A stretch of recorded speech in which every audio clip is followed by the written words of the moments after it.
À Mokolo, à 65, 66, par là. Donc, on a bien moi dans nos silicatés. Pour la maman. Moi, je respecte les mamans. Moi, je dois beaucoup de respect aux mamans. Parce que Congolais, à la base, a ta vision. Ça rappelle loyal, Congolais, belé la loyauté. Ok. Même Bate Belé, oui, il y a Fali. Oui, Bando Sona Fali. Même Bate Belé, au barana, artiste et musicien. Et Belé, balinga, pinza, musicien. Oh, il y a Marlène, il y a frustration. Il y a Nini, Marlène. Frustration à mon nabia MS. Yo, ça là, j'ai les lots dans mon milieu sur la Fali. Tu veux niveau choquant. Eh! Si vous bango bana ba yebi que ça la bongo lelo na monde média to a lelo wa journaliste wa ministre sur la Fali te choqué bango passe na mon même maman Msuna maman Karine mon compte maman Karine bango nyonso ba maman o yebi maman Karine pas maman aza maman tala coup ndenge komi fallait interview fallait donc fallait c'est Maître Gims bravo Nelo Asali a valorisé presse en ligne, ça il faut dire la vérité, a valorisé presse en ligne, mais cela ne faut pas comprendre Fali. Comprendre Fali appeler ça rabiso ba interview te ça rabiso te ba journaliste pose que tout à Congo bisa na journaliste ni oyebi Asali na Fali émission hein une année passée. Comprendre sauf na quelle place mon mindela na ba yebi na ngate ba ko tsanga prendre temps pour yebi ngate. Les mots on est 12 te 12 eza balobi ki kotate. Comprendre 12 eza mutu mo ya lobi Alexa kotate ba kotso pété. Mais nga ndenge na za. La communauté o lelo do mutu tout ayebi nga. Tant nga facha yebi nga bon yo nano ba yebi nga te. Donc j'ai pas besoin en fait tu vois. On nga facha yebi nga sous le capitaine moi. Nga ba ministre ba yebi nga tout ça. Tout mutu tout na ko ayebi nga mutu tout ayebi nga. Siko na luka ko yebana na luko sa bon point. Donc Marlène azanga ndi maman loba. Marlène. So zo baté tango ki et puis parce que Marlène ngazabon comment yoza rapina va na TV ozo belé makasi maman mukolo bon mais ozo na mutuno yebi ki wana mobalité wana vie stable té wana ndaku té au foot la chambre ba Marlène ba Virginie ba na batabongo ta pourquoi parce que ba détruisa vie na bango ba kindumba salité na mila musique musicien nyonso abima na yo musicien to ala c'est ba kumba bango nyonso batikaka ba posa pa ma belinga pamba eliko na ngo souci sur za musika ya Fali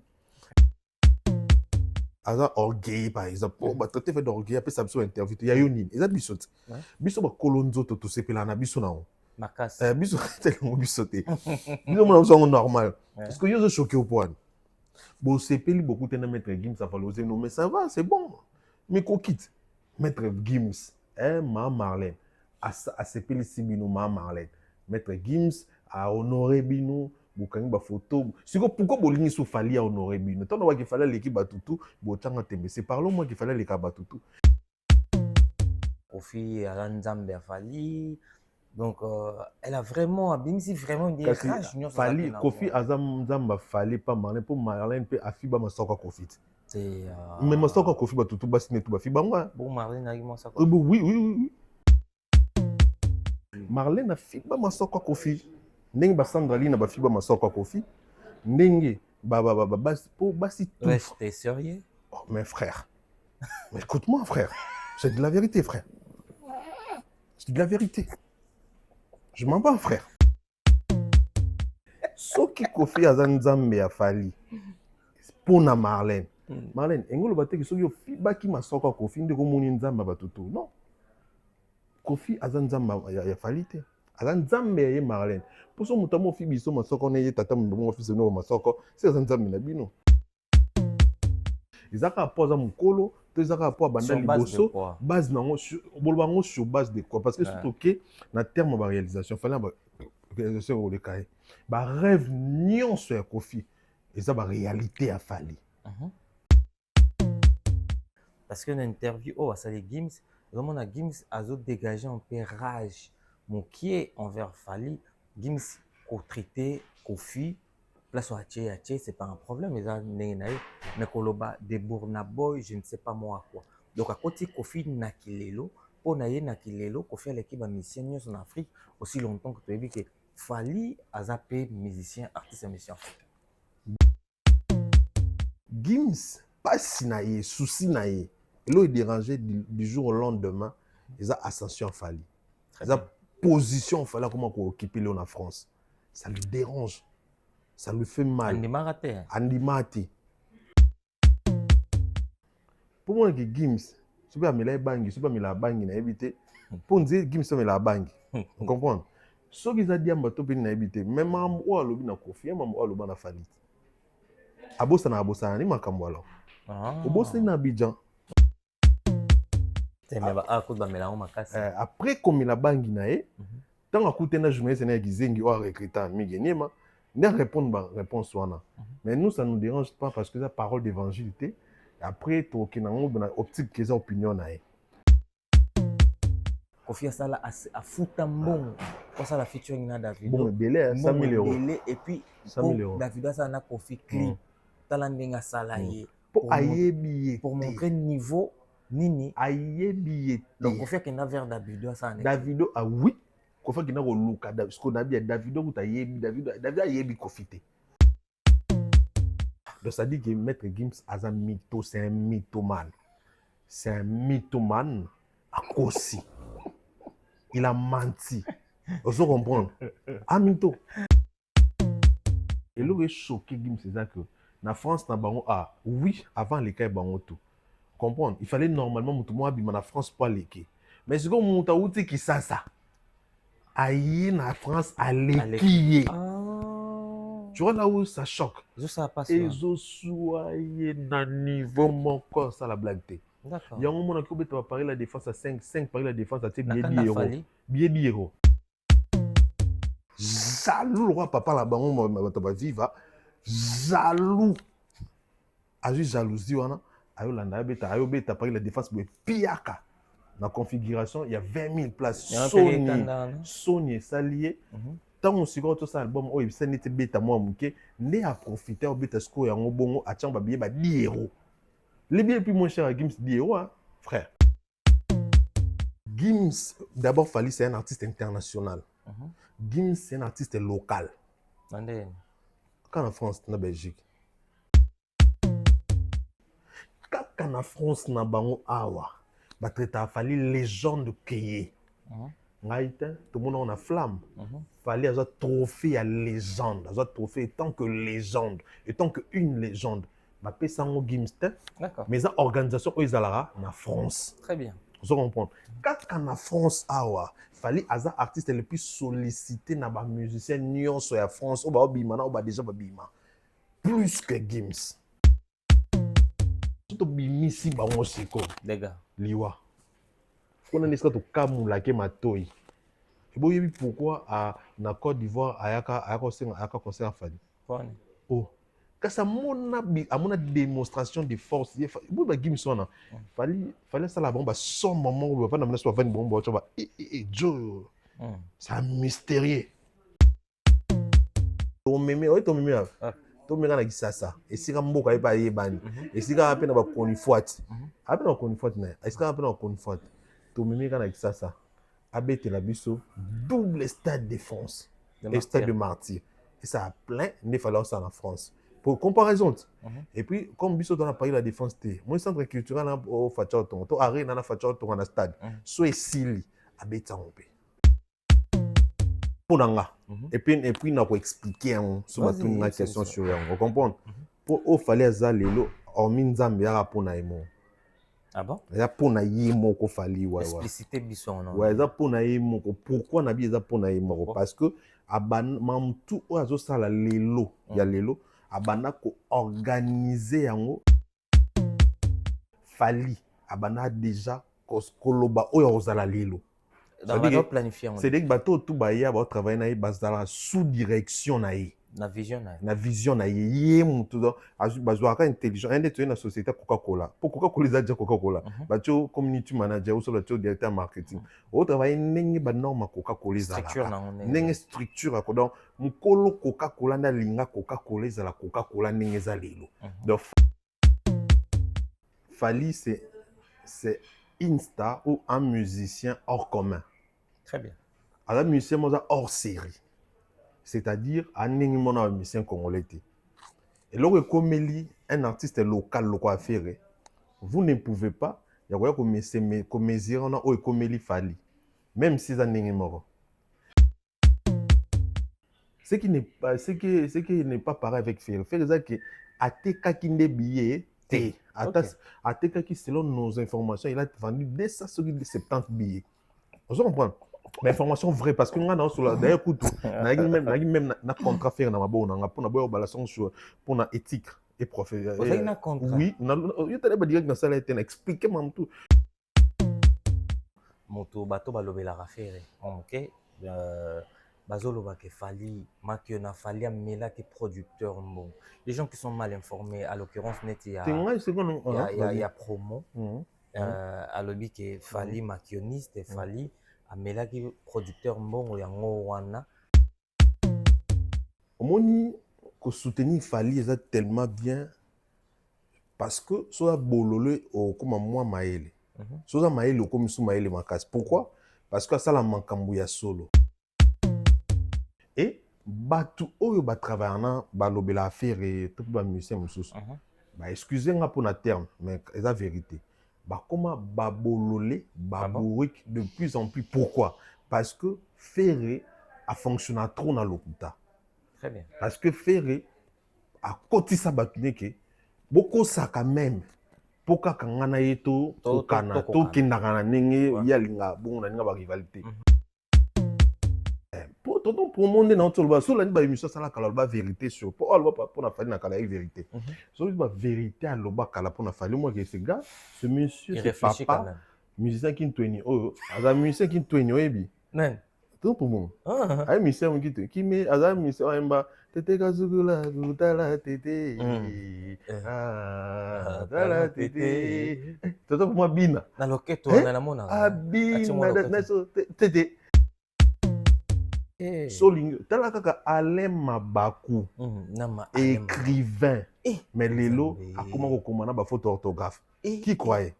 Qui croyait que le vieux Alain Mabakou Ferré? Ferré. Tant au cas académie en attaquer Fally. Comment commander ba faute orthographe? Comparer Ferré na Fally. Comment comment na ba faute orthographe. OK. C'est-à-dire que Lelo il faut bande kuna biso ba soutenir Ferré. Bah éviter qu'on bimaka ba bololé de temps en temps et surtout bah éviter qu'on compare à Fally na Ferré. Tonton pour moi ngai vraiment franchement pour te dire la vérité ngana singa na nga otino la nga pe o kanati mais par contre opé sanga mawa pour natala âge na yo déjà au internet na kimukolo na kibotata et puis natala niveau aux alama yele depuis ta jeunesse oyo komaka zoba likola musicien mo bena souka avant kufa. On a vu sortie médiatique, il y a Marlène. Marlène a benga bino parce que toi tu es warrior, tu chef à warrior. Quand elle en fait, tant fallait ko benga na téléphone, wa bondela ya tcha c'était bino gozala.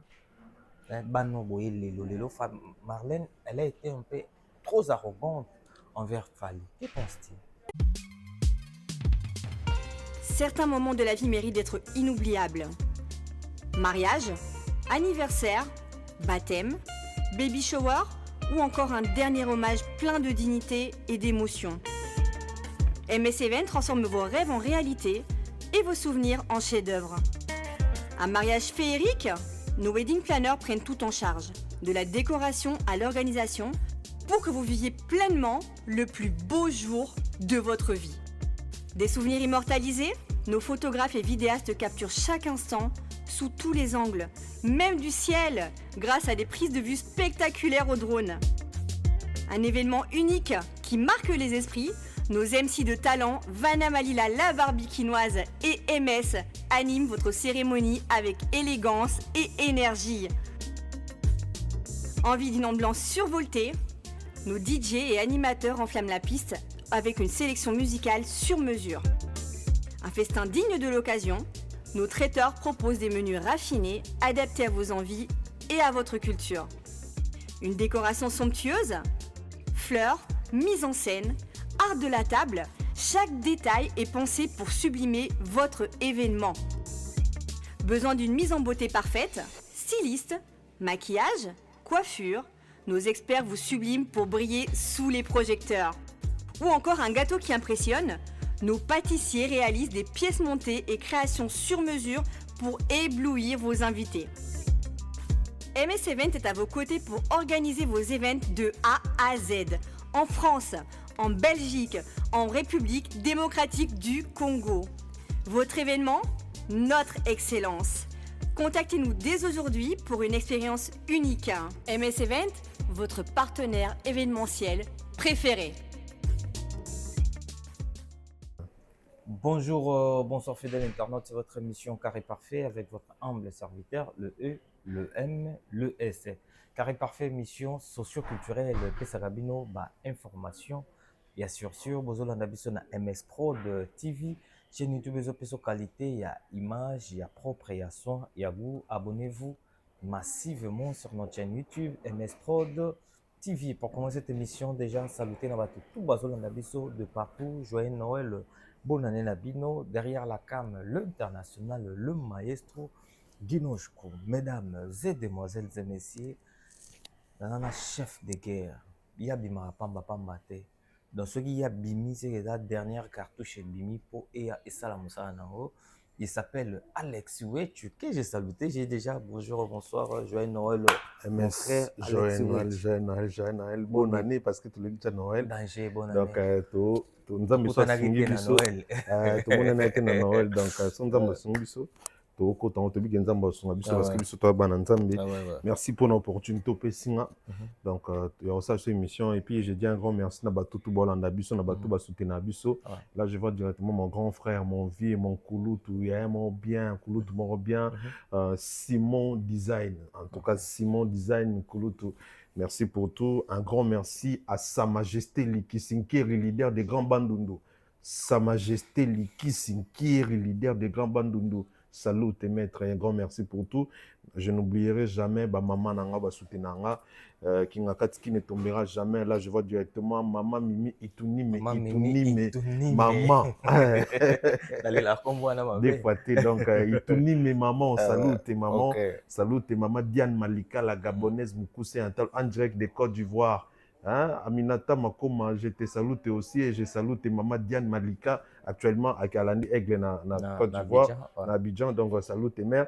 Un grand merci à maman Louise Mahamba, Louise USA, maman Cathy Katoni, ma London, maman Nicole Iloute, Nicole. Merci beaucoup. Na binoto mère Nangai Rachel Molifa, salut. Donc, merci à Cédric Mboukou, Warrior. Cédric Mboukou, Warrior na Canada. Et dans le Canada, tout le monde a Warrior, tout le monde a directement Cédric Mboukou. Donc, merci mon frère. Et puis, Miss Kaline et tout, c'est la Bolingo Dédé. Warrior, Serge Coupé, Warrior. Salut mes frères, tous ensemble. Merci beaucoup, Alexis. Ouais, tu es vraiment causé parce que urgence est ali. Il y a un moment donné, on va faire l'analyse. N'engez à la rare là pour manana concert il y a fallu au Abetaki na Mali. Malgré le jour où on est là, jour il y a match, il y a Mali. Et Betaki bika son match na Mboka. Neni Mboka normalement. Ça va intéresser. Attends, Michael Jackson au Beta. Tout va intéresser na match, mais comment on a plein où il fallait à Sali. Na Mali, impression pour Mali, tu as un peu de raté. Mali, ça va beaucoup moins. Tu as peut-être différent. Tout le monde a musique, na telle culture. On a un pays islamique et puis ça trop na style na bango wana.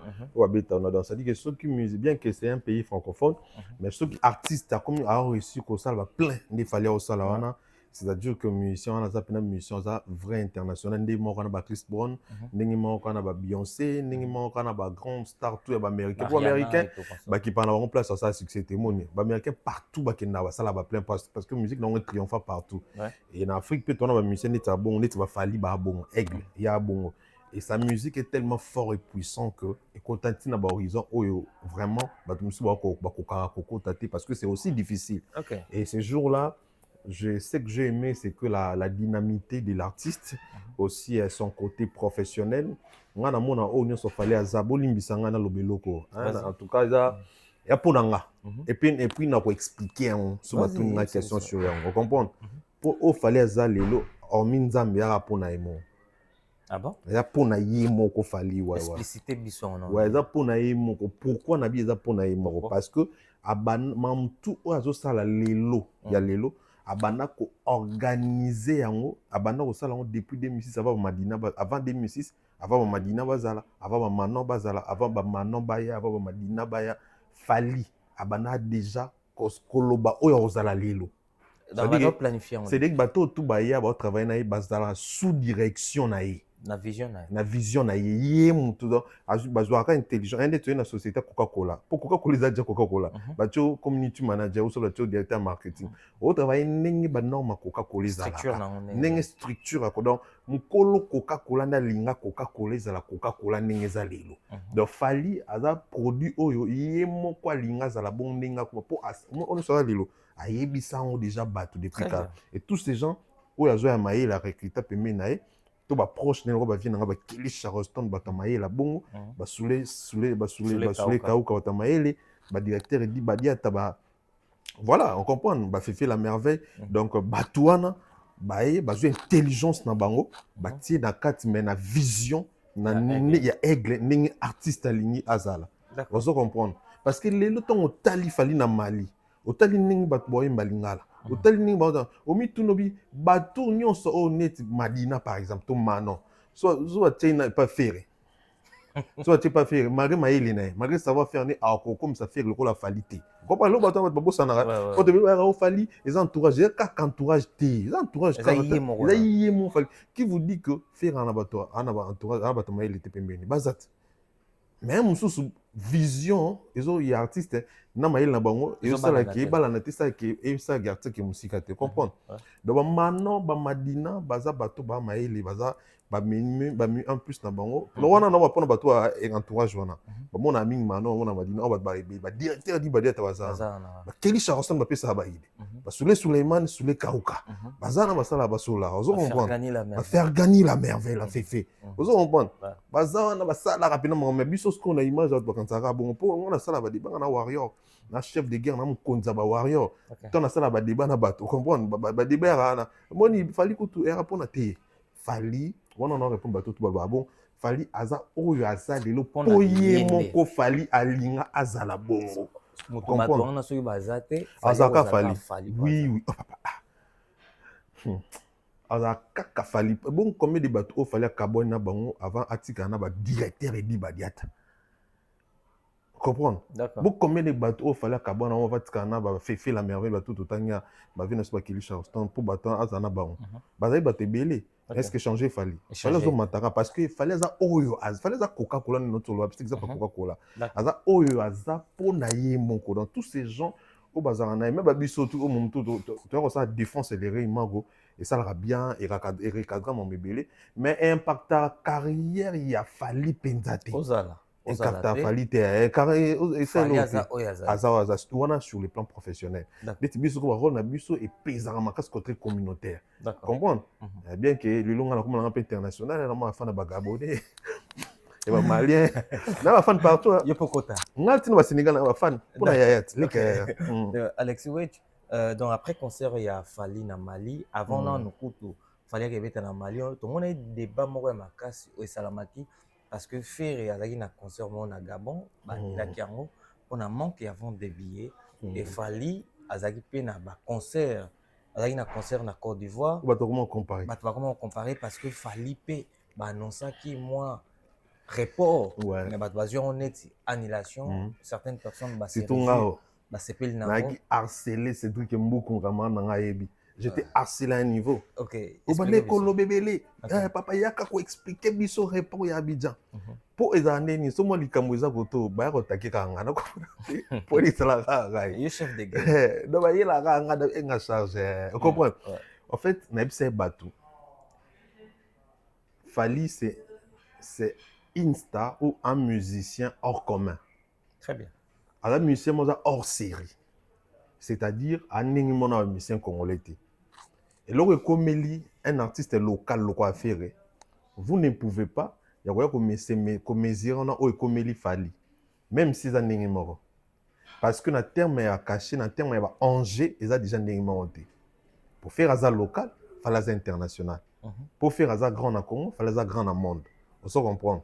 Donc makambu Pour faire un grand na Congo fallait un grand na monde. Vous comprenez? Très bien. Makambu oyo comme il faire beaucoup lingate beaucoup ceux comme il Fally par exemple beaucoup misango na niveau mon pour eza niveau moroté.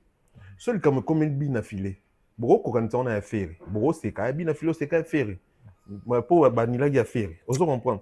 Pour baza compétition moko bango tout na nini na FFkin. Vous comprenez? Bango tout ban FFkin. Il y a quoi les stars abeta na équipe na les bleus.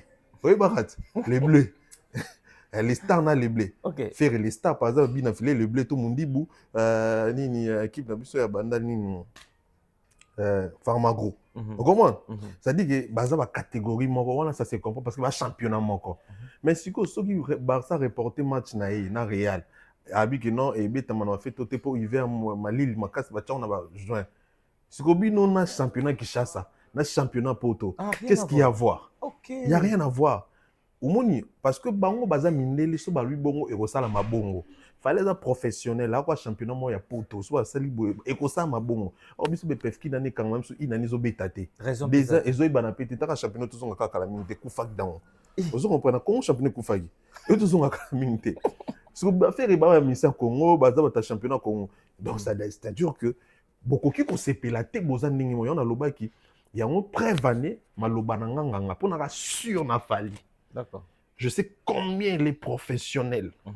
Je sais combien cet artiste est fort. Ouais. Je sais combien il est organisé. Non, tu le vois, il est presque tout ça, ça va grande ligne. Vous comprenez? Après ça va grande ligne. C'est-à-dire que ceux qui sont manager, ceux qui sont communicateurs, ceux qui sont chargés de communication, ceux qui sont oui, Kolbani le moment qui ça bon non ça boy ça boy. Et puis ça là on bon équipé bien. Vous comprenez? Parce que il est mon prêtre il m'a mené dans ça là donc fallait on répond en salamaki. OK, pardon. Donc ça j'avais expliqué aux gens. J'ai expliqué aux gens ici bango. Il a fallu les actes producteurs à annuler pour attaquer billetté. Ce qui n'est pas pareil avec faire. Faire ça que attaquer des billets Ateka qui selon nos informations il a vendu 270 billets. Vous comprenez? Mais information vraie parce que nous avons sur la d'ailleurs même na contrat faire na mabo na pour na boyo balation sur pour na éthique et professionnel. Oui, il t'a dire que ça a été expliqué même tout comment et pourquoi faire d'ailleurs faire raison c'est bon. En bana ko boya raison c'est bon wana banga ba kabaisa ki a tchama ko na gabot ba porter plainte et puis on attend mon temps travailler na producteur wana manager wana on se connaît, c'est un ami, tout ça, à Congolais Gabonais. Tant expliqué mon moment dans live, le lobby n'a pas fait un demi que zong sambon. On se comprend. Et je crois que Nami tout déjà zong sambon voilà. Ce n'est pas du tout la même chose. Parce que Fally est que organisation na producteur ne bazo banda ki ko kanate. Na tanga ki on a été sur nos sous na tanga communication en ngezalaki vite fait. Je pense que j'aurai le temps. Vous comprenez? Et organisation nan bando kanate exact que Fally billet comme tout quoi que ce soit non ezaki ba organisateur na bando te kana na producteur ndi bando kanate. Donc voilà, c'est ce qui avait fait que concert on est betamate et on a tribunal de commerce na bango ba jijaki bon bazela ti ba ko bongisa entre organisateur na producteur et puis concert raison c'est que c'est fait. Tant organisateur na producteur ba yo kan so puis va changer qui producteur so bien yango je crois que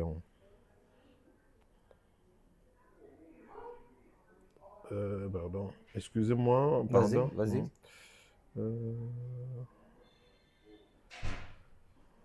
Yango. Natangaki yango. Je crois na bato balandaka ngai. Na bato balandaka ngai to na direct na sala na l'expert officiel. Ba mona meto spécifié pour na bato o ba olanda biso siko. Pour na l'accent que Fally c'est un artiste professionnel. Aza musicien kwanga na makaya bouté. Aza musicien oyo ayaka te pour se pelisa bato. Aux informations vraies, il y a un monde qui relève qui ont bu tout. La centrale B, c'est relève qui ont battu tout relève qui ont. Donc, le problème, c'est quoi? Pourquoi le tribunal de commerce d'Abidjan a suspendu le concert de Fally Ipupa? Le tribunal de commerce d'Abidjan a décidé de suspendre temporairement le concert de Fally Ipupa prévu à Abidjan pour une raison bien précise. Il existe un litige juridique entre l'organisateur local de l'événement et les producteurs de sa mise en œuvre. Cela signifie que les conflits ne concernent ni Fally Ipupa ni son équipe artistique. Donc, Bangba n'a rien à voir. Rien à voir. Okay. Ce n'est pas l'artiste qui a annulé ou décidé d'arrêter le concert.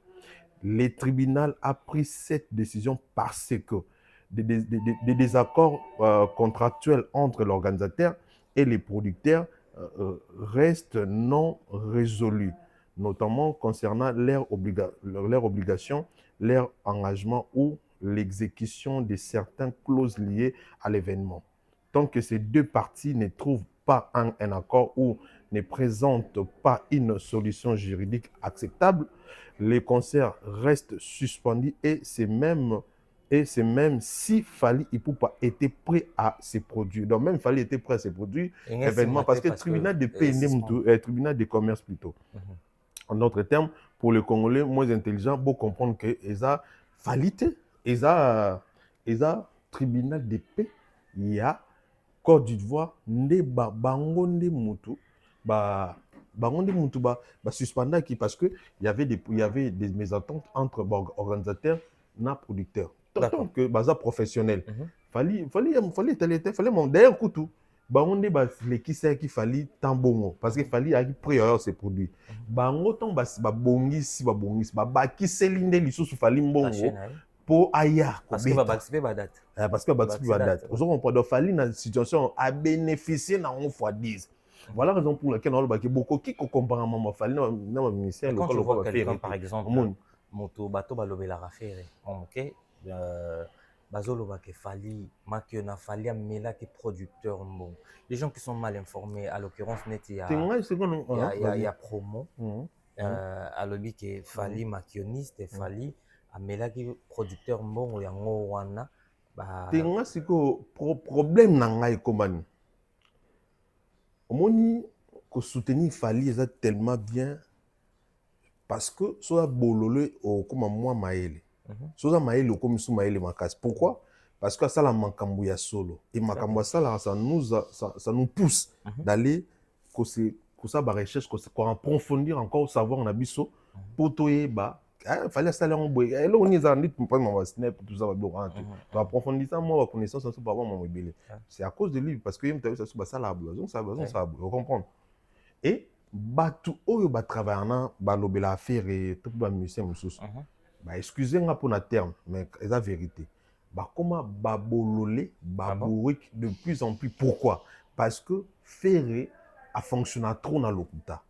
Très bien. Parce que Ferré à côté ça batuneke beaucoup ça quand même poka kangana yeto kana to kinakana nenge yalinga bon na ninga ba rivalité et batwana ba aveugle qui sont ba sala pe yango et du coup comme ça bazo mon trois tonton promo so olongoli ki Ferré na ye wana o ya na ya lokuta na poazani fanatique Ferré ta sala yango ka pona moyen de vivre so longoli yango azo baté a instruit intellectuel. Mais comment est-ce que zoba na point ni? Parce qu'il y a comment kolobela Ferré. Les lots c'est comme synonyme que ndé to ba synonyme mebele a tout nombre multiplié par Ferré égale 0. Ding ba synonyme comme les lots kimba comme ka geso mamnezo simbate ozo dinga moi ça zobo ya onza l'empire comme malade ba problème na musala donc to retourner ya ndeni ya vie na Ferré na Ferré. Et comment bon comment bon comment bon vie na Ferré na Ferré. Oh, oui, Ferré. Vina nga Ferré. Père Boulot Neni. Comment bongo? Père Boulot Neni Ferré. Tika Chétani. Donc musique ce n'est pas possible. Et comme bongo. Pourquoi? Parce que mon moutou a Ferré et Simbate. Osons comprendre. Et tous ces gens-là qui travaillent avec Ferré. C'est un micro Ferré. Moi Ferré, moi 3 jours avec micro aigle. Ce n'est pas possible. Alors tout a Ferré fort MS. Ferré beta kingai. Mikolo ngape mikolo ba fête betinga ba fête Ferré. Ferré lenga na zo biso fait. Donc Menza me merci aigle a se retrouver à ce café dans Simon Design à régler va faire sa majesté Likisinker leader de Grand Bandoudo. Donc il peut faire le tuer beta. Ferré betinga na niveau moins impossible. Ferré.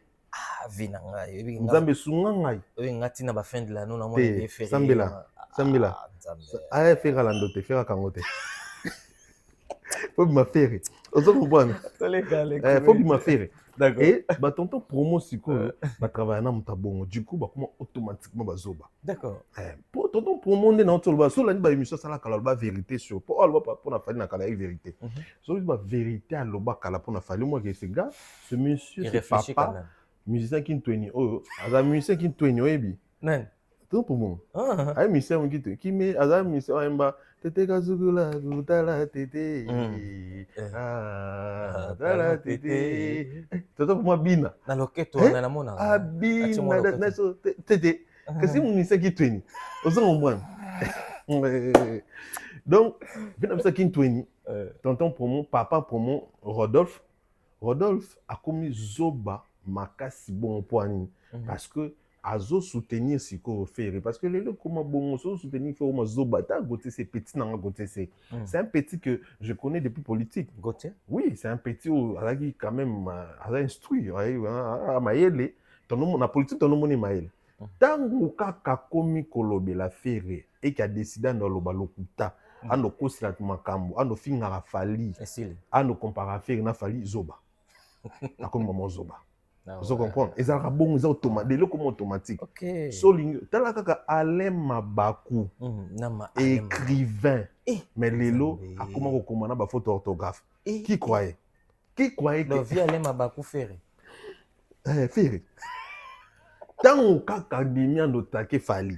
Comment commander ba faute orthographe. Comparer Ferré na fali. Comment na ba faute orthographe. Comment? Alain Mabakou, tara Alain Mabakou, ne longine dans cette série. Libakou. Comment? Maintenant, comment? Alain Libakou a commis bololé. Israël Moutombo. T'as là exemple, on peut se dire Belair. Aram Tamalonga. Ton abani ba politique nene ba tawa batile na mambo. Kwa moi maye, le point maye ta traduit praticien. Pourquoi on t'a l'accès au ça qui sa beaucoup quoi? Yebi ko ça la qui sa beaucoup. Ah bon? Des fois té. Oh, hémorroïde. Ouais. Ah béton dada. Mouton. Qui tinga kosa. Israël. Sango. Oh même on to lo ba traduit praticien dans le tata wangana.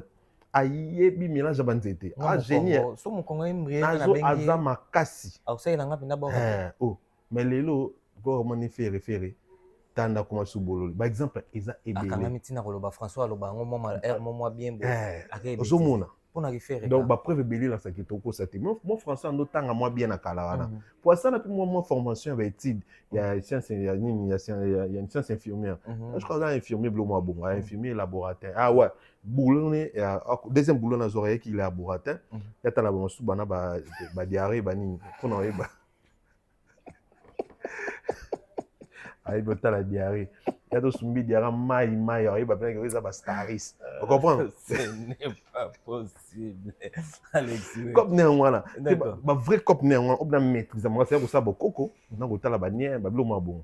Alors siko lelo yé perma bololé. Pourquoi? Parce que il s'est engagé à comparer ka mamba fali na mambuya. Et on compara et les réellement fali pour pas na faire oyo. En tout cas en réalité, trop ça la honte. Vous comprenez? C'est-à-dire que si vous avez un petit déjeuner, Trésor Congo, na yépé, Trésor Congo, tant que vous pas na bus, c'est moins intéressant.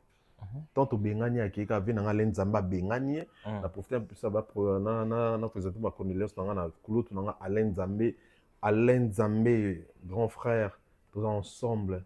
mes condoléances les plus attristées. Donc, papa qui n'a pas qui va pas bouncer papa. Ok. Tant à éboué, au moins, on m'a soigné là chaque jour les Canadiens vont voir ma lipa, mateka, kwanga, fufu, pondu, madesu. C'est-à-dire que ma yé les sénini et Ok. donc batouana, bata Hollanda até.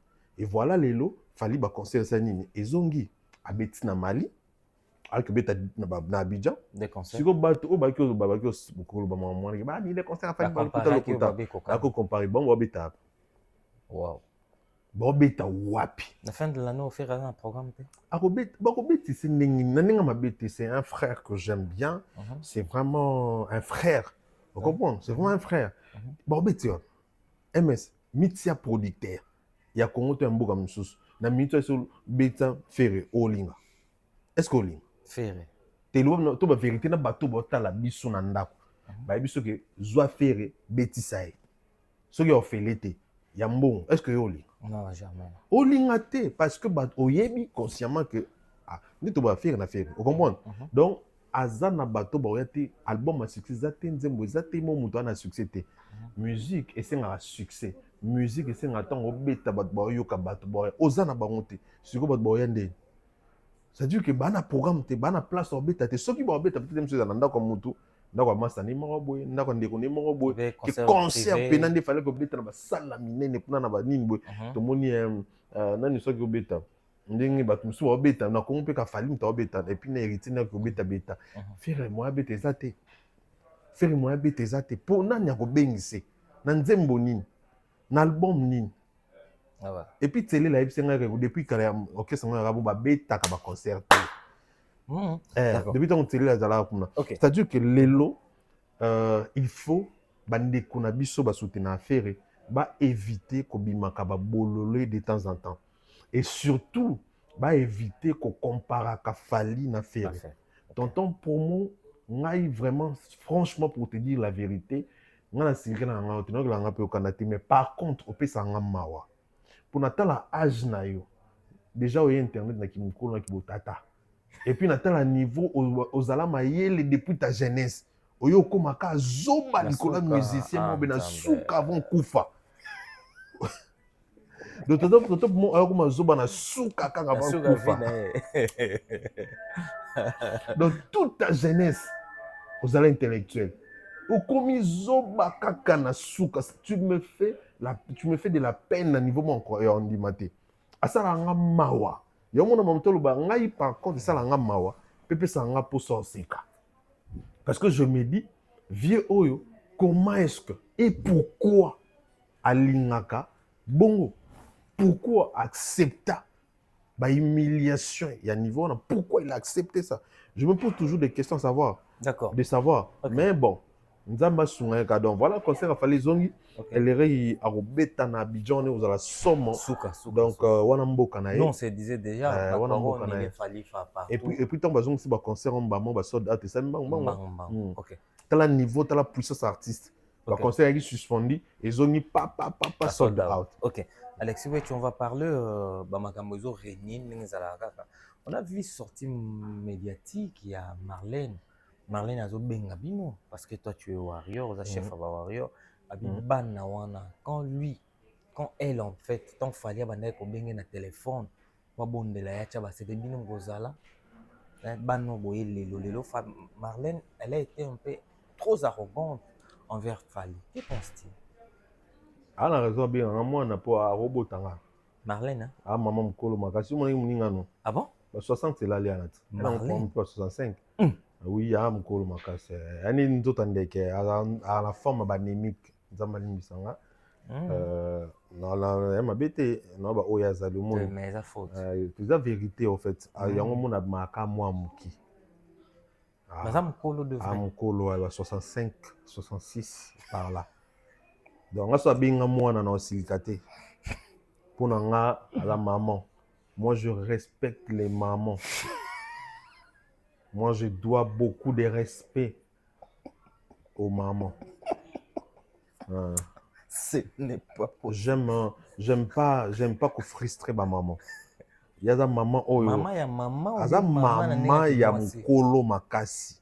Ah bon? Ma beka qui a maman ou Mkolo.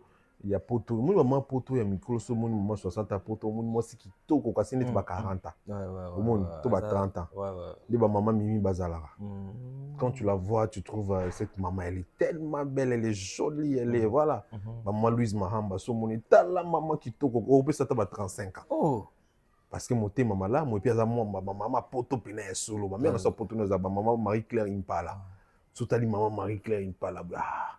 C'est que pena donc c'est-à-dire que beaucoup connaît pena zo bima pena moi hein on dirait qu'on a poto en fait parce que poto na ninga faut rajeunir ça pena bato mais bien condition de vie ma comme tout kitoko vous comprenez yes quoi qui ne presse au tali pena que non donc tu n'as même pas besoin de tout le soir âge no ah oh âge boy âge menacé ma casse ngai pona bien moi na ponte mais seulement que MS lo foi baza ki ba histoire bango ne ba loin fali barata ba luka ko za pemena fali barata te ba barata ki fali akoma akomi lelo parce que congolais à la base a muta vision te aza rappel loyal ba congolais belé ba loyauté OK même ba te belé ba oui ay ba fali oui bando so na fali même ba te belé o ba na ba artiste musicien et belé ba linga penza ba musicien te.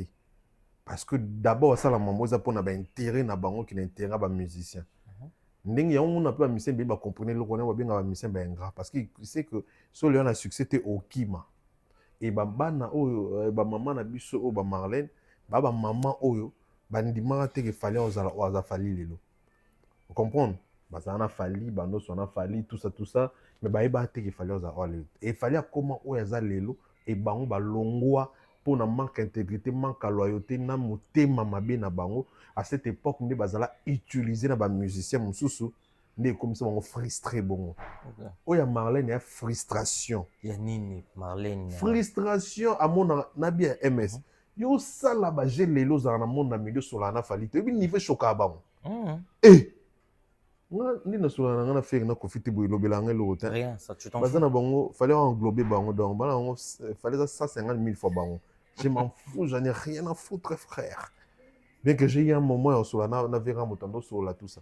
Mais dès que Solana a un musicien a mis en sauté, ou balinga bi sauté et ça on a éloigné pour na dernière fali. Ata yo za ndi na mon petit na mi gina Gims ngana na fali. Vous comprenez? C'est-à-dire que ni na aigle ni na Solana aigle ni na yiba na aigle ni aigle a vienanga. C'est-à-dire que ata oza petit à Michael Jackson na complexité pour ngape na petit aigle na petit fali. Siko bango bana ba yebi ke sala bongo lelo na monde média to awon lelo wa journaliste wa ministre so na fali te choqué bango passe na même maman Msuna ni maman Karine mon compte maman Karine bango nyonso ba maman o yebi maman Karine pa maman aza maman tala kud ndenge komi tala ngot sa ninyati ogolonga lini comment maman Karine aza maman fo cha mutu na place na OK. Bama Karine Mokonzi. Bama Virginie. Bama Marlène. Ma Moussounan. Ma Laurent Tanesco tout a compris na ya bima na buzo bana. Ozo comprendre. C'est-à-dire baba maman oyo e choka bangonde basola na falite. D'accord. Moni ba mona batala fali na musika bongo. E sala bango. Moni ngani na. Donc ça 2 ans na mona aigle te mais ngo to kuta aigle to sola. Comprendre? Nde ayoko silanga makambo aki ngai babetenga 12 na ni na Bruxelles oka yonte boboya na kanga photo na fali fali ngana ba interview te fali ba tunyo so ba rapembeni na ye donc fali a c'est maître Gims bravo ne lo asali a valoriser presse en ligne ça il faut dire la vérité a valoriser presse mais cela ne faut pas comprendre fali comprendre fallait appeler ça rabiso ba interview te ça rabiso te ba journaliste pose que tout ya Congo bisa na journaliste ni oyebi asali na fali émission hein une année passée combien d'émissions fallait mon na sala na ba journaliste à Congo fallait ba journaliste à Congo quand ba journaliste en général est-ce que fallait ça ba monsieur Belé fallait a trop muta ba émission te fallait muta boulot donc on est ba comparaison ba ya ki bobolo le net nga kosenga mam ngai ni na boy nga place oyo nga obetanga so betanga 12 mois na ibate za 12 so na bigo betinga dusto obunda pona fali na biso masolo frère ngana e endroit na warrior na plus important mukia mutu o limo betanga 12 wana pona warrior na famille ya fali fallait bien biso ba warrior famille na ye. Et puis na ayant droit. OK. Comprendre? Sauf na quelle place mon mindela na ba na ngate ba ko tsanga prendre temps pour yebi ngate. Les ngo on est 12 te. 12 eza balobi ko tate. Comprendre? 12 eza mutu mo ya lobi Alexa ko tate ba ko tsopete. Mais nga ndenge na za. So na ye place fallait azana ko taka. Obligé. Yo na ngana beta mettre na biso mo na kisasa anga kinanga bazimo salite po ya yebinga. Comprendre? Na poto mundele ali boso. Ayebinga peut-être que nga Alexis. Oui. Fallait c'est une superstar. Fallait c'est un artiste international.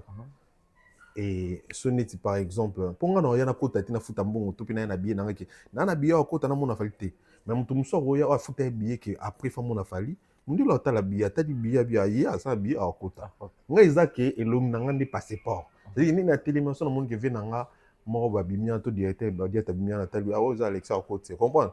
To pe souli ka ka so mun Alexa te lui laisse lui entrer. Comprendre? Ah ça mundi la bon mais ce que la minute na mutabimité. Mutazaki pété. Mutago bima na un moment muta junior sait que akobima. Alexia tout ça prise déjà que Jacques Nagi. Comprendre? Parce que mindela akota kunande. Et ça a succès na ranango et ça qui na Alexis place naza ba tout ba ki wana Alexis vous comprenez ba détrater pe bazala ba moment na ninga bango donc 12 ezate et puis biso même comme Marlène ni choqué bino te choqué biso te Marlène ils na na awa na si c'est nomté et puis biso na est victime ba ja ba 12 on est raté et puis moi encore na ba to ngai pour ngai na yaka na biya ya raté ngai na yaka soki to na événement essentiel. Mon étoile qui projection film na Paris na été mais est-ce qu'on a parce que na epeka ngamo comme journaliste ngamo na sala couverture na nyoso pour la communauté congolaise et warrior et congolaise na bato batala ki on se communauté warrior ta pour la sala live na ba direct bana tala kati na tout na relais on comprend j'étais venu pour travailler. Moi je viens pas pour moi combien de fois na les rêves tout solo lui mais na une photo na cette vidéo te mais ça sert à quoi parce que ça vient na ngai bato batalana ndi bato ba misika bato matalana ne bango so bakutana fali obligé face à la photo ça la vidéo pour bon na kaza na fali ngai combien de fois na kiruta na aigle na ba rêve tout na yeba so gagner na ye na bato na ba sel ba vidéo ba sel ba photo benga mona sel vidéo tenga mona sel photo te parce que je trouve que na ça la photo soki na lingi na bona kanga photo na vie na ngakala ndi na moni be vite kanga photo s'il te plaît vous comprenez ah na kanga photo vous comprenez parce que vient na biso ya na biso il vient vous comprenez bato ya ba wika ba mata na fois fulama fois ba nga fulama des gens comme nga Alexis Wechi seigneur chef de guerre kamikaze vivant légende vivante la communauté le do mutu tout ayebinga tanga facha yebinga bon yo nano ba yebinga te donc j'ai pas besoin en fait tu vois on nga facha yebinga sous les capitaine moi nga ba ministre ba yebinga tout ça tout na ko ayebinga tout ayebinga siko na luka ko yebana na luko ça bon point Fali c'est mon grand frère, c'est ma famille. Donc, c'est-à-dire que tu as photo, c'est pas un problème. Ndeti, oui, ça me doit ba deta kanga photo na Fali. Ba ça na hernios. Ba la ne ba kana. Oui, ça me doit ba coco, la so ba ça la vidéo photo. Non, ba ça la déjà parce que hormis cela c'est ça vient na bango et comme famille, c'est une famille. Donc Marlène azanga ndi maman loba. Marlène. So ba te tango ki et puis parce que Marlène Ngazabon, comment yoza rapina va na TV ozo bebele makasi maman mukolo bon mais ozo na mutuno yebi ko na mobilité o na vie stable té o na ndaku té au foot la chambre té na mobilité na mobilité ya solo mobilité mobile ya suka ton mobile c'est-à-dire que mobile na yo o va na ependa bozana quoi ton homme oui comprends mobile na yo But why you pina ça dit que John a yo bova na ye qui est obiké donc John nga ko ba jinda me ngande mwasi na ye ba Marlène ba Virginie ba na ba tabongota pourquoi parce que ba détruisa vie na bango ba kindumba salité na Milan musique musicien nyonso abima na yo musicien toi là c'est ba kumba bango nyonso ba tika ba poso pa ma belinga pamba eliko na ngo souci sur za musika ya Fali yuli lelo mi benga journaliste professionnel. Mais un journaliste professionnel qui s'attaque à une seule personne. Journaliste, oh yo, journaliste. Yo journaliste.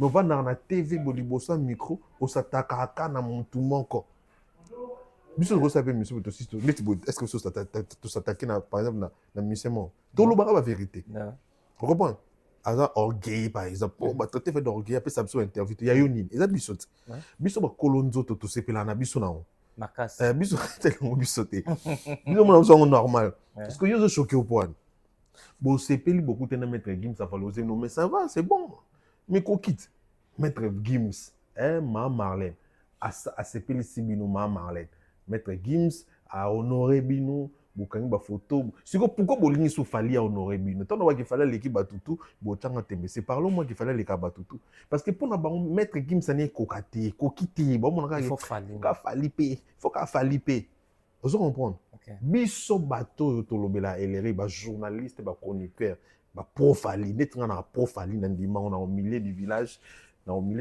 parce que na ba vérité mais na profali nga profali bande ko musu ba profali to sepela na biso na to mesana na biso na et ça na ngo biso loté parce que to yebi que ça na ngo normal par rapport au fonctionnement via ça la ne ba mission troté non c'est mara na biso mena ba tutu fala ça ba mission minute fala ça la ni ba nzembo ebele vous comprenez fala ça la ba nzembo abeta ba concert dans ça la ba mission minute il y a un musicien biloba lobate il y a un musicien bisala il y a bisala sala c'est-à-dire ça la ba concert ça ba nzembo ça la ba album vous comprenez biso ba kolonzo te déranger biso te yo ils ont dérangé pourquoi maman maman yo ils ont dérangé pourquoi et fort dommage les animes MS na kati parce qu'il y a beaucoup de choses qu'elle a dit à l'intérieur à quel souplio la maramu ya Kofi asali comparaison vi fali comparaison na Kofi za mo inabutu Kofi ala nzambe fali donc elle a vraiment abimisi vraiment des rage fali Kofi azam nzamba fali pas Marlène pour Marlène pe afiba masoka Kofi mais masoka Kofi ba tutu basi netu ba fiba ngwa bon Marlène a moi ça oui masoka Kofi Marlène afiba ngo Marlène pas fiba masoka Kofi mais oui c'est pour cela Kofi pour na ya nzamba fali ce n'est pas possible Marlène afiba masoka Kofi ndenge ba Sandra Lina ba fiba masoka Kofi ndenge basi pour basi tout ouais t'es sérieux oh mais frère mais écoute-moi frère c'est de la vérité frère c'est de la vérité je m'en bats frère c'est comme ça oui moi je te dis la vérité frère ah bon mais ngam na lobango et Sandra Lina t'es sans comme talo na Cindy pa fiba masoka Kofi mutu na Cindy mais kasi Sandra Lina ba moi c'est tout ya Kofi faut fiba masoka na ye vous comprenez soki Kofi aza nzambe ya fali pona Marlène Marlène engolo bateki soki ofibaki masoka Kofi ndeko moni nzambe batutu non Kofi aza nzambe ya fali te aza nzambe ya ye Marlène poso mutamo fibiso masoka na ye tata mbongo ofisi no masoka c'est aza nzambe na bino pour bona conscience te bosa mundi babakizengi comment yo mwasi oyena mbali yo bosa ba aso fibanga masoka fibi masoka et puis mbali na honte c'est aza nzambe na yo vous comprenez c'est aza nzambe na yo. Et c'est tout à fait normal, logique à traiter Kofi de Nzambe pas naïe. Biso de Nzambe moko à likolo. Mais surtout il a comme on a terme en musique. Pour comparer Kofi na falité. Parce que all bango en guise de quoi? Na ba élément nini, na ba preuve nini. Parce que baleka mutukaka na ba réalisation. Baleka mutukaka na ba œuvre. Siko tant on ba Kofi, tant bo ba ke Kofi à l'équipe fallait to comparer Kofi na falité.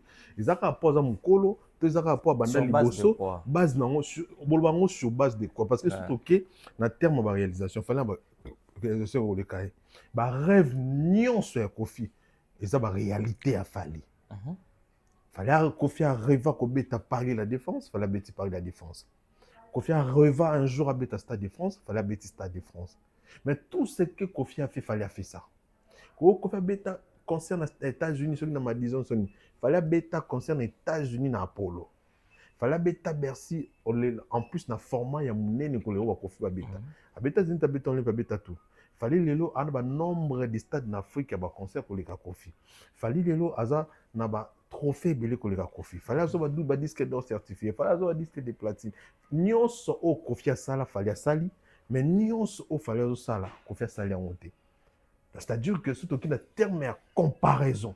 Nani ba compara Fali na Kofi, ba excusez-moi mais balimitaka mayele na bango bakomisa mayele na bango mokuse wapi parce que okanisaki lokwa ye aza tata mokolo seke ye aleki ye mpo aza jeune. La musique eza que lelo soki tolobaka que Messi aza meilleur joueur ya Argentine de tous les temps, c'est parce que ana ba trophée belé koleka Maradona. Maradona fut un grand joueur, mais na ba réalisation Messi aleki. Même équipe et bana monene équipe et bana na ba trophée. Mazembe lelo aza plus grand club ya Congo parce que ana ba trophée belé koleka bango. Vous comprendre Real lelo a plus grand na ligue kuna na Espagne pour ana ba trophée belé koleka bango. Na monde. On comprend. Et ça par rapport il y a ma réalisation. Kofi Aleki fali na nini. Kofi Aleki fali na nini moko kaka. Botanga ka moko. Ba lobati. Pour ezata. D'accord. Donc c'est-à-dire Kofi na nyonso ya musique. Fallait Aleki de très loin. Oh. Je te dis de très loin na mamu tout ya musique. Vous comprenez? Na koyemba na kobina na ba réalisation fali Aleki Kofi et puis de très loin, il y a pas de débat to reprouver yango noir sur blanc parce que to constater parce que tout le monde eza sur terre bango eza que la haine on a tout ba haine animée par la haine aussi na ba bêtise na ba sala na ba mission neti na ba on a TV ba on n'importe quoi mais en réalité frère ba yebi qu'il fallait Aleki Kofi Kofi et mon quoi yebi qu'il fallait Aleki ayebi. D'accord. Alexis Wetch, on va parler maintenant. Marambo pe pelissimo teza interview ya Gims. Gims oyo yepe na habité promis entre Gims na Fally parce que l'interview oh ça les Gims, vraiment na Gims azo dégager un peu rage mon qui est envers Fally. Gims ko traité Kofi place à c'est pas un problème mais koloba de Burna Boy je ne sais pas moi quoi. Donc à côté Kofi na kilelo pour naye na kilelo Kofi Aleki ba musicien en Afrique aussi longtemps que tu as dit que Fally a zappé musicien artiste musicien africain. Bon. Déjà ce qu'il faut savoir c'est que Gims azab muto à côté biso aye pena na communauté. A recruter pas qu'on y fois tinaye. A comment on qu'on y fois ebi? A recruter pas qu'on y fois tinaye et ayebi que pour la communauté ba lobele bien faut s'attaquer na Fally d'abord. Et puis Dédé, Gims, pas si naïe, souci naïe. Et là, il dérangeait du jour au lendemain, ils ont ascension à Fally. Ils ont position Fally, comment on occupe en France. Ça lui dérange. Ça lui fait mal. Andi Marate. Le roi a des natures jaloux. Il y a un moment manifesté jaloux na ba forme wana. Pour 20 ans bano Fally a moi danger penata en France. Andeko ça les éloge. Ça éloge Fally. Sikoyo pour moi que Gims c'est pas mela bangi, c'est pas mela bangi na éviter. Pour dire Gims c'est mela bangi. Vous comprenez? Ce qu'ils a dit ambato pe na éviter. Même am o alobi na Kofi, am o aloba na Fally. Abosa na abosa ni makambo ala. Obosa na Abidjan. Ouais. Oh, alors na podium. Légende na podium. Fally légende, l'incomparable, tout ça, il a commencé avant nous. Tout. A éloger Fally kolika na Kofi. Abo saninde. Après qu'on la diamba. On a dit qu'ils sont à la photo de la diamba, t'es pas mis là. Après qu'on la bangi nae, tant à côté na journée c'est na gizengi ou recrutant migenema. Ne répondre réponse wana. Mais nous ça nous dérange pas parce que c'est parole d'évangile. Après to kinango na optique que ça opinion nae.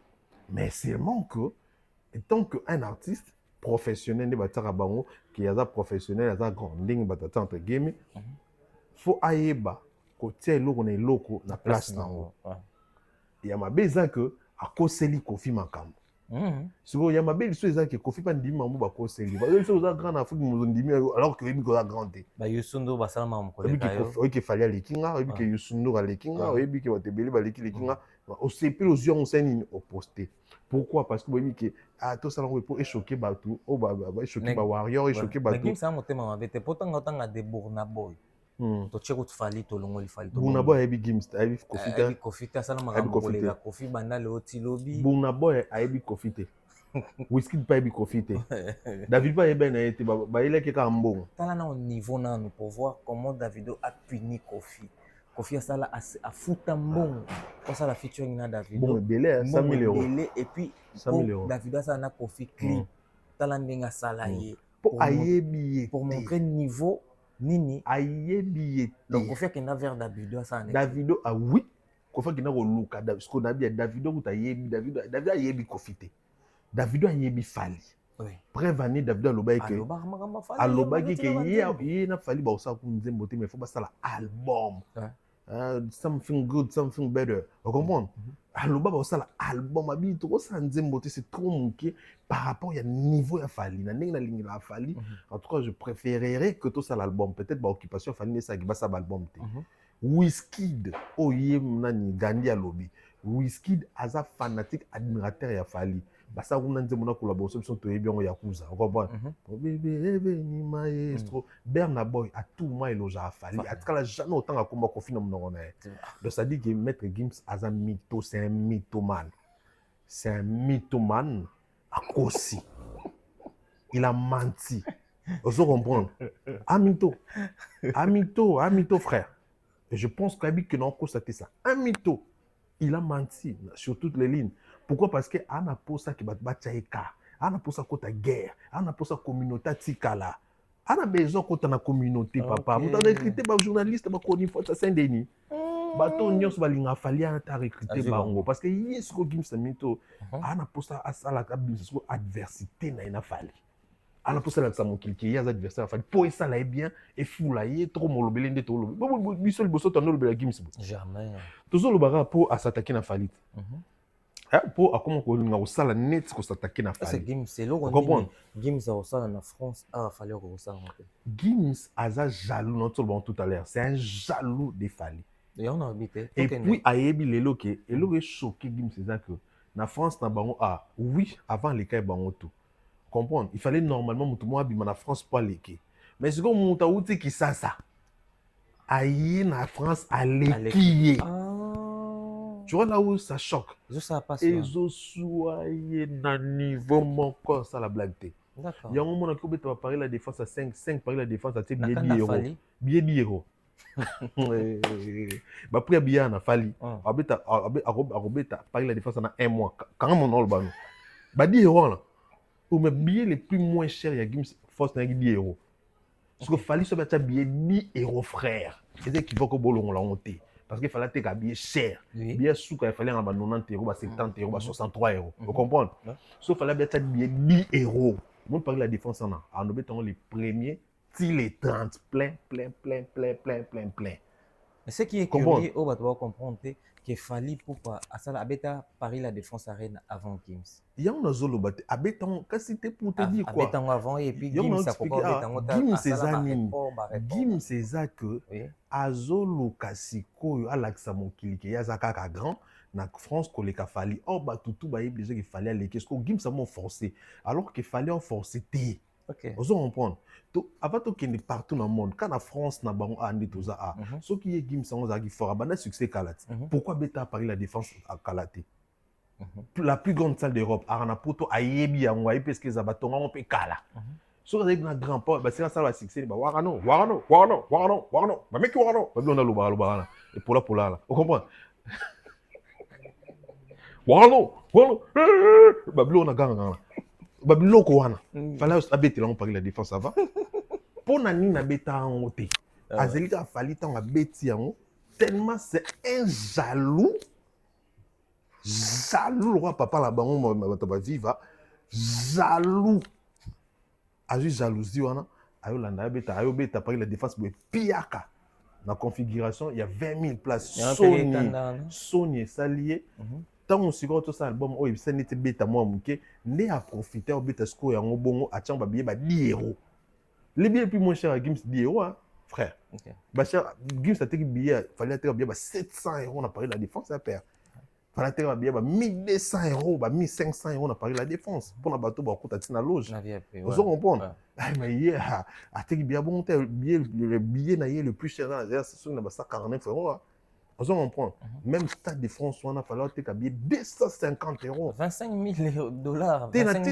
Maintenant, on a battu dans terrain. On a 25 000 on a 15 000 15 000, 25 000 on a passer dîner ensemble à Fally. Gims, c'est ça la honte? Gims, on avait parlé Stade de France dans salon honte. Et puis il y a ça la soldat après 6 mois. À ça la honte. Sold out na yé, il y a Stade de France et après 6 mois. Sold out na yé, il y a Paris la Défense après une année.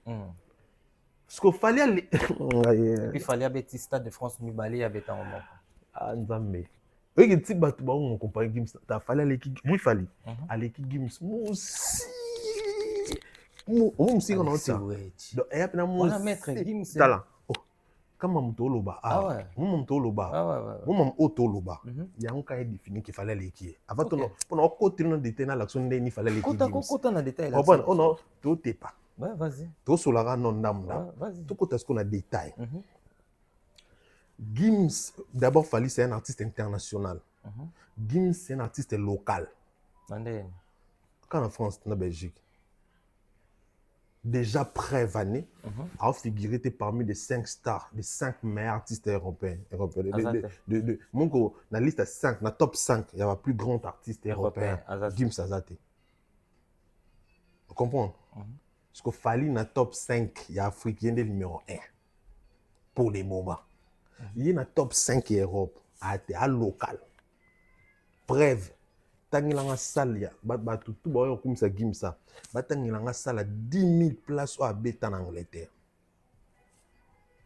Gimsa Beta dans salle monte à 10 000 en Angleterre. Ah, non, non, ya. Il y a en France, en Belgique, en Suisse, en Canada, en place français. Ok. Et c'est un artiste local, mais en France. Parce que les gens pensent quoi? Si tu évolues en France, que c'est qu'il faut aller international. Non, c'est local. C'est local en France. Ok.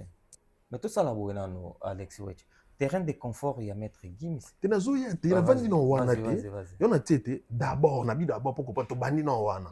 Vous comprenez? Donc, Fally, c'est un artiste international. Gims, c'est un artiste local. Prévané, Fally a bêta dans l'Angleterre, 12 000. Beta na ba polo ba sal oza ne ba polo wana atoza nani faut les kapuna faut beta kuna fala beta presque dans pays de Afrique beta partout sans problème dans Dubaï partout et parce que c'est un artiste international ce qui te une comparaison il a fallu na Gims quand la zone ya confort où ya Gims azali to bimisi ba ngu nomte quand la France wana quand la France fala beti beta double Stade de France. Gims a stade moko. Il fallait aller qui est. Parce que Stade de France, il y a un passage obligé à sa grand-mère. Un des bisous to beta martyr, qui n'a qu'un martyr, faut beta martyr. Stade de France est bon. Et puis, il y a Gims, c'est ça dans Piaka. Mais il fallait qu'en France, où il y a Gims, on est botami. Et si qu'à Koleli, zone de confort na yé. Quand ici kawana, fallait beta double Stade de France et en beta moko. Double Stade de France. Fallait beta parmi la défense arena liboso na ye ya yo beta après Fally na configuration ya muki après il a pédate depuis qu'à mer abana ko côté ka billet ça la inani ya te ka billet on comprend fallait ça là je crois 3 ou 4 mois boué ya vente à billet ça la sold out fallait l'équipe kaka na France na bango awa ba traita Fally légende keye ngaïta tout le monde on a flamme Fally a un trophée à légende, un trophée tant que légende, et tant qu'une légende. Ma paix sans Gims, mais la organisation où ils allaient en France. Très bien. Vous comprenez? Quand en France, Fally a un artiste le plus sollicité dans les musiciens nyons sur la France, ou bima, ou déjà bima, plus que Gims.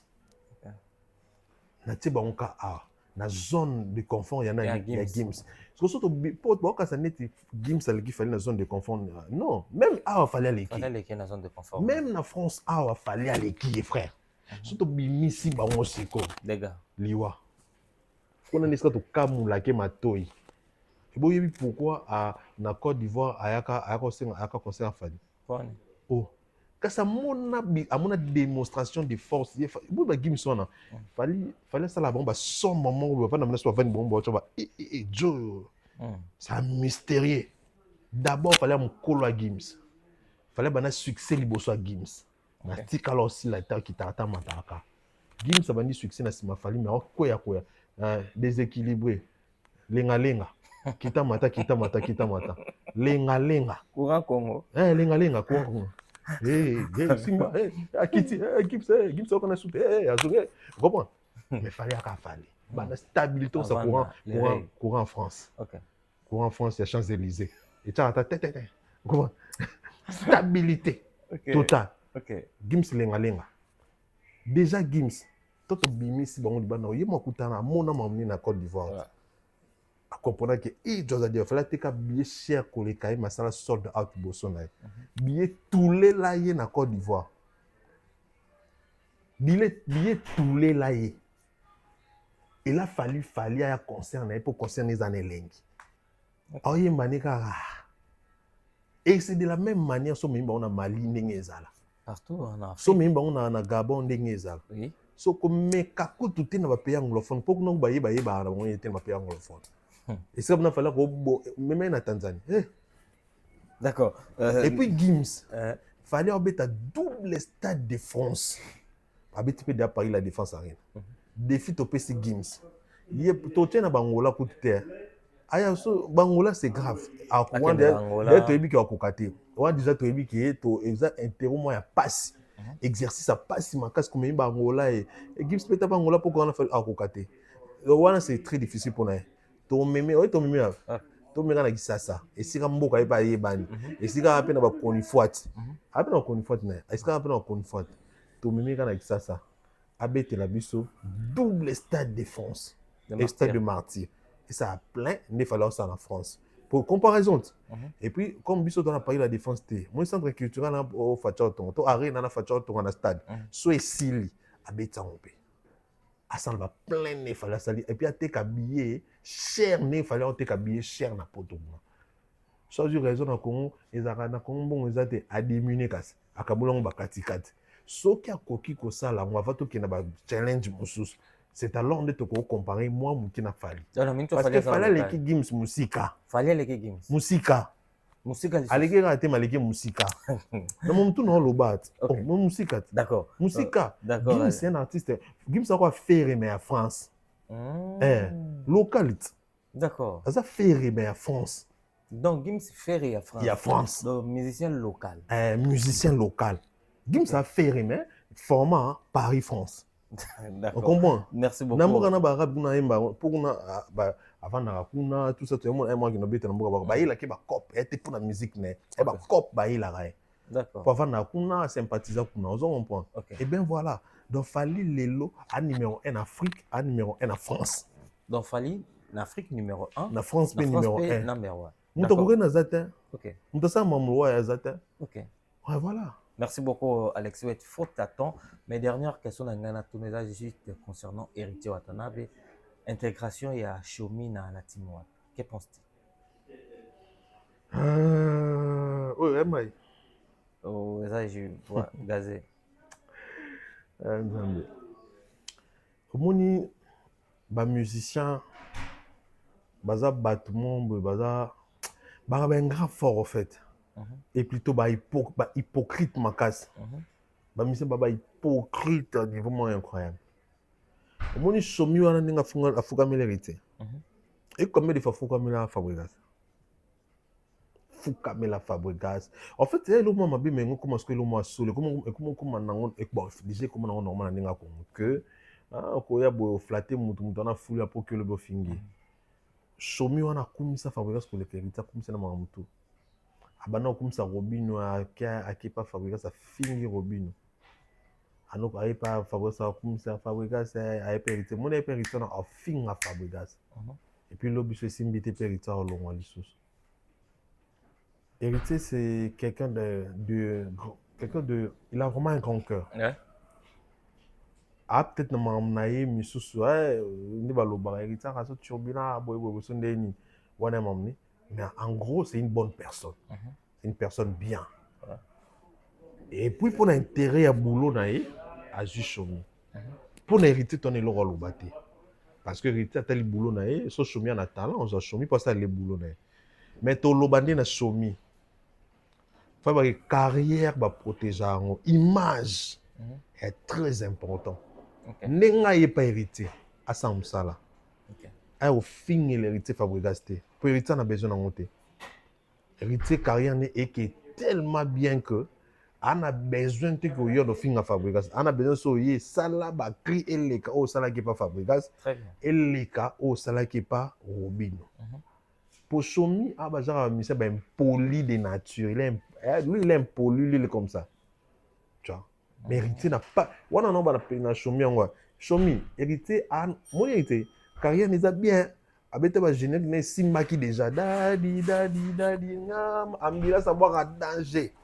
Abeti ma godana et simbi c'est-à-dire que aux exceptionnalité. Mon wana Chomi, faut ça la crier l'équipe ma goda. Ba défi écoute pas dans la team. Mon la team, on a défi ça la crier l'équipe ma goda. On a défi ça la crier l'équipe dadi ngama. On a posé na yote na la team on doit ça la ba émission et belé au fin ba musicien. Au fin Fabregas c'est bien mais cri, moi les cri, mais toi n'as pas besoin. D'accord. Et là on fait ma musicien ce qu'on va commander. Ok. Héritier n'a pas de problème. Héritier a recruté pour habiter à mon talent. Et puis les orchestres, les entreprises, ils recrutent en anglais, tout à fait normal. Okay. Mais il est Chomi. Parce qu'après, les ridicules ne tuent pas.